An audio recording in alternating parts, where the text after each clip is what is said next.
রাকসু নির্বাচনে অংশ নিতে শিক্ষার্থীদের ডোপ টেস্ট শুরু হয়েছে।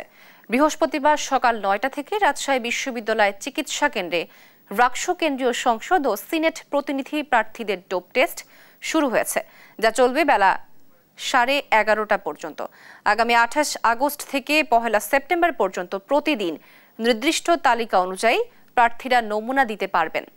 এক্ষেত্রে প্রার্থীদের ব্যাংক স্লিপ দেখাতে হবে এবং খরচ বহন করবে নির্বাচন কমিশন। একই দিনে ছাত্রদল রাকসু নির্বাচনের বাতিলের দাবিতে ক্যাম্পাসে বিক্ষোভ ও মিছিল করেছে এবং উপাচার্যের বিরুদ্ধে স্লোগান দিয়েছে। এটা আসলে আমাদের যে শারীরিক মানসিকভাবে আমরা আসলে শক্তিশালী কিনা, স্ট্রং কিনা, রাকসুর মতো একটা শক্তিশালী প্ল্যাটফর্মকে আমরা ঠিক মতো সামাল দিতে পারবো কিনা, আমরা মনে করি অবশ্যই ডোপ টেস্টের একটা প্রয়োজনীয়তা আছে।